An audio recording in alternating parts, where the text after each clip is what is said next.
कहा जाता है कि शिक्षा जो है मनुष्य का तीसरा नेत्र है और किसी देश की, किसी समाज की अगर ऊंचाइयों का आकलन करना हो तो उस समाज में शिक्षा का क्या स्तर है उससे उसका इशारा मिलता है, उसका अंदाज़ा लगता है।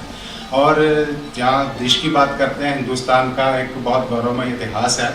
इसने दुनिया में शिक्षा का जो एक मयार सेटअप करने में बहुत बड़ा योगदान दिया है। तक्षशिला की बात करते हैं, नालंदा की बात करते हैं, और अगर आज वर्तमान समय में बात करते हैं और वर्तमान समय में पंजाब में शिक्षा की बात होती है तो हंसराज महिला महाविद्यालय का नाम सर्वोपरि आता है, बड़े गर्व से लिया जाता है। और इसका उदाहरण न केवल देश में, विदेशों में दिया जाता है, और विशेषकर नारी शिक्षा में।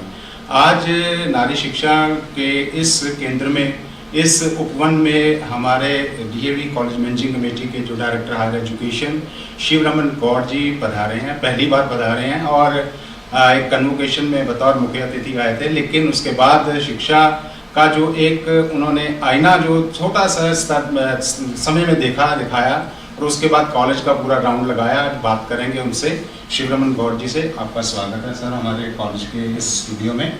हम ये जानना चाहेंगे, क्योंकि बतौर शिक्षा के निदेशक आपने बहुत लंबा आपका अनुभव रहा है, और हरियाणा को शिक्षा की जो क्रांति है उसका जनक भी कहा जाता है, और उसमें जो शिक्षा के बहुत बड़े जो मील पत्थर हैं उसमें स्थापित करने में आपने बहुत बड़ा योगदान दिया है। आपकी ये पहली विजिट थी हमारे इस कॉलेज में, आपके जो फर्स्ट रिएक्शंस हैं हम जानना चाहेंगे।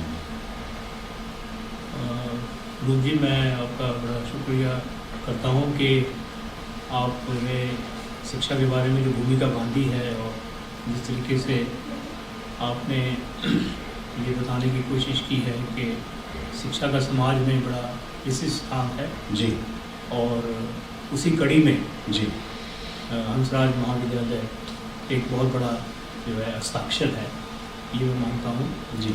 और आने से पहले तो मानता ही था, लेकिन आज यहाँ अपना जो फर्स्ट फील मुझे हुआ इस जगह का जी, और लोगों से बातचीत हुई, स्टाफ से बात हुई, प्रिंसिपल मैडम को देखा, और जिस तरह का राउंड मैंने अब लिया है जी, ये बात प्रूव हो जाती है कि ये एक संस्थान अपने आप में एक बहुत ही अनूठा संस्थान है, और इस संस्थान की जो इम्पोर्टेंस है जी, वो आने वाले वक्त में और भी ज़्यादा निखर के आएगी, और बहुत सारे लोग जो हैं आपकी बराबरी करने के लिए आएंगे जी। ये आपने एक मशाल जिसका जिक्र किया मैंने, आपने मशाल जला दी है जी, और रोशन है मशाल, और अच्छा रहेगा आपका। लेकिन जो सबसे अच्छी बात मुझे यहाँ लगी है कि जो एटमॉस्फेयर है, जो हर जगह के दो पहलू होते हैं। एक तो ह्यूमन पहलू, जितने ह्यूमन्स काम कर रहे हैं, वर्कमैन काम कर रहे हैं जी, और एक वहाँ पे ऑपरेटर्स, मशीनरी, इंफ्रास्ट्रक्चर ये है। जब इन दोनों में तारतम्य हो जाता है जी, तो फिर वो एक चीज़ नई निखर के आती है जी। तो यहाँ पे जो स्टाफ है जिसमें सारे ह्यूमंस, मतलब टीचिंग स्टाफ वगैरह, प्रिंसिपल साहिबा खुद हो गई हैं, सपोर्टिंग स्टाफ है, दूसरा सफाई कर्मचारी है, दूसरे लोग हैं, और इंफ्रास्ट्रक्चर जो अवेलेबल है जी, उसके अंदर बहुत ज़बरदस्त किस्म का तारतम्य है जी। तो वो एक, मतलब मैं कह सकता हूँ कि जितना ऑप्टिमम यूज़ होना चाहिए जो इंफ्रास्ट्रक्चर है उसका ऑप्टिमम यूज़ हो रहा है जी, और जो ऑप्टिमम डेवलपमेंट होनी चाहिए स्टूडेंट्स की, वो ऑप्टिमम डेवलपमेंट भी हो रही है जी। और इसका सबसे बड़ा मल्टीमीडिया सेंटर में मैं गया तो जिस किस्म की इनकी जो क्रिएशंस हैं तो मैं तो उनको सेलेक्ट कर रहा था कि पूरा IPR ले लो जी, नहीं तो फिर आपको हो गई नहीं, हमारी पायरेसी हो गई और चोरी हो गई है। तो मैं बहुत खुश हूँ जी यहाँ पे आके, प्रिंसिपल साहिबा का मैं बहुत ज़्यादा शुक्रगुजार हूँ, मौका मिला मुझे। और मैं समझता हूँ कि भी हरियाणा में भी मुझे देखना पड़ेगा इसके मुकाबले में कौन सा पार्टी। मेरा सवाल यही आने वाला था, बस एक आखिरी सवाल समय की नज़ाकत को ध्यान में रखते हुए। शिक्षा के संरक्षण संवर्धन के लिए बहुत अनूठे अभिनव प्रयोग हो रहे हैं पूरे हिंदुस्तान में, और ख़ास करके जब नई शिक्षा नीति की बात आ रही है तो उसमें बहुत ऐसी चुनौतियाँ हैं शायद जिसको मतलब कि पूरा करना, उन पर खरा उतरने के लिए हिंदुस्तान के बहुत सारे शिक्षण संस्थानों में बहुत कमी है। तो आपकी आज की विजिट के बाद आप कौन सा एक ऐसा बिंदु चाहेंगे कि जो बाकी शिक्षण संस्थान जो हैं अपनाएं, और लगभग शिक्षा HMV के बराबर, बेशक उनसे आगे ना निकलें लेकिन उनके आगे पहुंचने की ललक उनमें पैदा हो, ऐसी वो कौन सी एक बात आप हमारे दर्शकों के साथ साझा करेंगे? मैं इसमें एक बात कहना चाहता हूँ, नेशनल एजुकेशन पॉलिसी का आपने जिक्र किया। जी नेशनल एजुकेशन पॉलिसी को ज़्यादा पढ़ा नहीं मैंने, लेकिन बीच बीच में से मैंने कुछ चैप्टर देखे हैं। जी। तो उसमें जो 2-3 चीज़ें अच्छी लगी हैं जो यहाँ पे हैं, मतलब एक तो इंटरडिसिप्लिनरी अप्रोच नहीं आ रही है। जी। उसके बाद है कि नेशनल एजुकेशन पॉलिसी कहती है कि education should be national highway, जिसके एग्जिट एंट्री पॉइंट कहीं किसी लेवल पे भी हो सकते हैं, चाहे वो आप स्कूल में एग्जिट एंट्री कर लें और एग्जिट एंट्री हायर एजुकेशन में कर लें, यूनिवर्सिटी लेवल पे कर लें।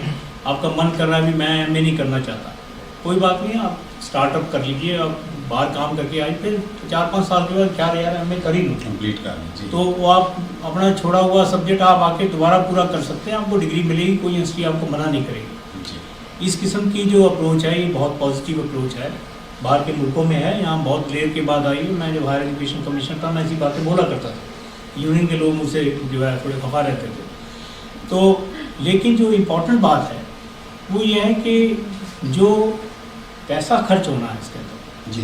जो जीडीपी का जो टोटल खर्चा इसमें होना चाहिए 6% जैसे आमतौर पर कहा जाता है, वो किताबी बात है, जी। कागजों में है। आप देखेंगे कि बजट जो है हमारा हायर एजुकेशन में, स्कूल एजुकेशन में क्वांटम में, नॉट परसेंटेज की बात नहीं कर रहा, आप कम होगा vis-a-vis द टोटल बजट। जब तक आप पैसा इसमें खर्च नहीं करेंगे तब तक आप गुणवत्ता को लेके नहीं आ पाते। जी। ठीक है। अब HND में जिस तरह से ये अपने रिसोर्सेज खुद भी जनरेट कर रहे हैं जी। लेकिन इसमें मतलब एक तो यहाँ पे 4000 स्ट्रेंथ बड़ा भारी एक जो है प्लस पॉइंट है।